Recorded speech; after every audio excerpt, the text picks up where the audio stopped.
the presence of dragons. Before they left the house, Kevin wrote a note to his parents. Mom and Dad, I've gone to the museum to do some research.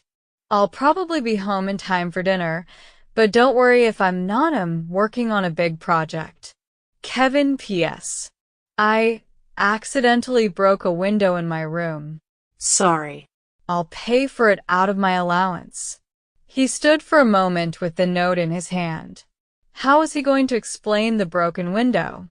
He didn't want to lie to his parents, but the truth? They'd never believe him. He sighed and put the note on the kitchen table.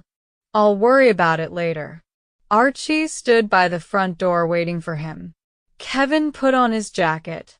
As he zipped it up, he glanced at Archie and frowned. Boy, the guy sure looked out of place. The outfit wasn't too bad. Sort of like something you'd wear for a martial arts class. But the bow and the quiver full of arrows were definitely a problem. Nobody walked around the streets of Dorchester with a bow and arrows. He thought about how quickly Archie had drawn the bow when he'd shot at the window. He'd put the arrow on the bowstring, drawn it back, aimed, and fired all in one smooth motion. All in about a second, too. Archer, I was wondering. I'd like to try shooting an arrow. Archie looked surprised. Have you never drawn a bow? Kevin shook his head. No. I think I get archery in gym class, but not until I get to high school. When I'm older. What kind of world is it where young boys are not trained to the bow? Now Archie's expression was almost angry. Oh. I don't want him to get upset. Archer, there are people around here who do archery. I've just never had a chance to try it myself. I do not mean disrespect, but I wonder at your elders, that they have not taught you. You should indeed have a chance at the bow. But not here and now. Couldn't I just try? Archie raised his hand. I have reason enough for refusing. First, you do not have your own bow, and there is not a person alive who is allowed to touch my bow, excepting myself. Second, even to introduce you to the bow would take much time, and we have a task at hand that must be accomplished. Kevin sighed and cast one last look at the bow and quiver on Archie's back. He noticed that there was a coil of rope tied to one side of the quiver. The arrows were point down. He wondered how sharp they were. Probably pretty dangerous. Archer, do you think it would be a good idea to leave your bow and arrows here? They'd be safe. We could put them in the garage. Never. Archie roared, and Kevin jumped back in alarm. My bow and arrows do not leave my side. Okay, Kevin said hurriedly. Sorry. I just thought. Not even when I sleep, Archie said, his voice still stern but not as loud. They are always within my reach, and bad fortune to any man who would part me from them.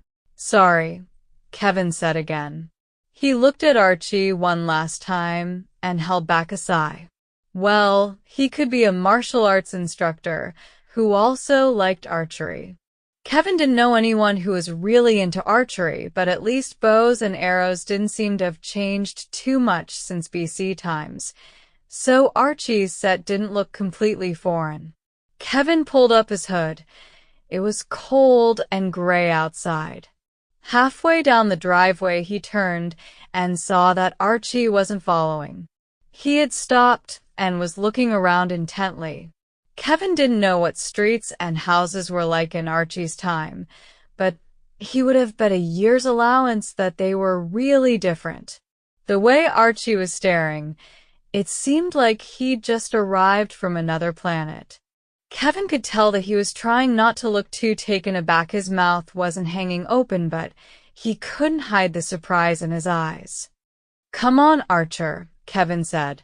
Archie blinked and began walking again. They reached the end of the driveway.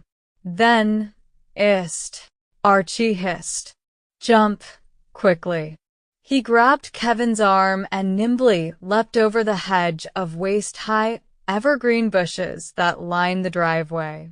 Archie's leap caught Kevin completely off balance. Rather than executing a sprightly jump of his own, Kevin was dragged right through the thorny hedge. As he tumbled to the ground in a heap, his head jerked downward, and his knee smashed into his left eye. Ouch. What the... Hush. Danger. Archie made a sort of sideways chopping movement with one hand. He readied his bow and put an arrow to the string as he crouched, peering through the bushes. Kevin blinked to clear the tears from his sore eye. Then he rolled over onto his stomach and got to his hands and knees. He crawled a few inches until he was next to Archie. His eye was throbbing, his mind racing. Maybe Archie got here through one of those time portal thingies. And it stayed open for a while, and someone bad came in after him, an evil warrior. Or maybe even some kind of beast or monster. Kevin felt almost naked, there on his hands and knees behind the hedge. No bulletproof vest or armor, not even his baseball cap, which had been snagged by a thorn on his trip through the hedge and now hung there, just out of his reach. Fine for Archie, he's got a weapon. How am I supposed to defend myself? He looked down at the ground underneath the bushes and picked up a stone. So small it was more like a pebble. Great. When this evil whatever it is shows up, I can pebble it to death. He squirmed a little closer to Archie. What is it? He whispered. He could feel his pulse thumping in his throat. Archie jerked his chin to the left. Kevin swallowed hard, then looked in that direction. Nothing. The street was empty except for a lone car that had come around the corner and was just now going past them. Maybe the warrior beast thing had the power to make itself invisible. What's our next move? He glanced back at Archie, uncertain. Archie was following the car with his gaze and his aim. The car? That's the big danger? Kevin waited a moment longer just to be sure. Archie was still staring at the car. Oh, man, I can't believe it. Kevin got to his feet in disgust. His eye was still hurting and his other cheek, too. He blinked again, then touched his cheek gingerly. Blood, but only a little scratch from a thorn. And he was probably going to have a black eye. He brushed twiggy bits out of his hair and off his jacket and jeans. His sleeve was torn. Great, something else for his mom to be thrilled about. As he reached for his cap, he noticed that the hedge didn't look so good either. The branches were bent and broken where he'd been dragged through. All because of a stupid car. It is not a threat to us, then? Archie had at last lowered his bow as the car disappeared from sight. Kevin sighed. Archer, it's perfectly safe, he said. It's like a cart that doesn't need anything to pull it. He poked at the bushes, trying to rearrange the branches so the damage wouldn't be so obvious. Good thing Archer didn't fire any arrows at the car. Someone could have gotten hurt. A cart, Archie responded in a low voice. If there is nothing to pull it, how does it move? Kevin didn't know very much about cars, but that didn't really matter. He wasn't about to get into a technical discussion on internal combustion engines with Archie. Gasoline. Spark plugs. How could he explain all that? Fire, he said. There's a little fire inside it that produces energy to make the car go. And what could create fire in this way? Archie asked. Then his eyes got huge. Could it be no? I cannot believe it, he whispered. Is it true? What in the world was he thinking? Very clever of you to have guessed, Archer. You must be a really wise king. Archie threw his shoulders back proudly. One would not need to be a king to sense the presence of dragons, he said. But your words are appreciated all the same. Dragons? You think there are dragons? Kevin stopped, shook his head, then grinned. It was hard to stay mad at Archie. Yeah, that's right. A little metal dragon inside each car. Such a world, Archie muttered softly, to have achieved the taming of dragons. Then his face grew stern again. And how do you know which of the dragon carts are being commanded by enemy forces? Geez, you've got an obsession with enemies, Kevin exclaimed. What was it with Archie? Kevin didn't think he himself had a single real enemy. He had friends and people who weren't friends, but not enemies. Archer, there aren't any enemies here. This is friendly territory. Oh, brother. That sounded like something out of one of those old war movies. Archie straightened from his crouch a little. This region has sworn allegiance to your king? To my king. Kevin paused. Not king president? Or maybe mayor? And sworn allegiance to. Nobody he knew ever said the word allegiance, except in the pledge. But he had to reassure Archie, or they'd never get anywhere. Yeah, that's right, Kevin said, except we don't say king. Archie stood and began to walk along the side of the hedge. He nodded at Kevin. Titles come and go on the wind. Emperor, king, son of the heavens. You are correct. The title does not matter. What matters for the moment is that we are safe. What matters for the future is whether he is a good king. Kevin didn't know very much about politics, but he knew that his parents liked the mayor. They had voted for him in the last 2 elections. On television, Mayor Jackson seemed pretty much like an ordinary guy. Kevin grinned, picturing the mayor in a crown and robe. Yes, he's a good king, he said. They started walking. After seeing how Archie had reacted to just one car, Kevin decided to keep to the side streets as long as possible. The museum was on a major road, but they could get into the back parking lot from a smaller street. Archie couldn't seem to stop himself from flinching whenever a car went by, but at least he didn't try to hide behind anything. Half a block passed in silence. Archer, Kevin said timidly, I was hoping I might seek more advice from you about magic. He was proud of that sentence. It had taken him a while to figure out how to phrase what he wanted to say. Archie gave a short nod, so Kevin continued. You said you don't know much about it yourself, and I don't either. But magic usually has reasons, doesn't it? I mean, magic happens because a sorceress casts a spell on somebody, or because a spirit makes something happen. I was wondering what could have happened to bring you here. Archie nodded again. I have been pondering the same thing, Little Frog, he said. Drat, Kevin thought back to Little Frog. And because there was no sorceress anywhere near me, I have concluded it must be the spirits. Something that happened in the heavens, perhaps. What animal reigns at present? Animal? A second ago, he was talking about emperors. Now he wants to know what animal is in charge? What the heck? Well, it's not little frogs, that's for sure. Archie went on. Is it a dragon year? Or perhaps rooster or snake? Kevin realized then what Archie was talking about, the Chinese zodiac. According to the regular zodiac, Kevin was an Aquarius. He had been born in January. But with a Chinese zodiac, the month of your birth didn't matter. It was the year that was important. At the Jade Palace, the Chinese restaurant where his family often ate, the paper placemats were decorated with the signs and their corresponding years. There were 12 signs, 12 different animals.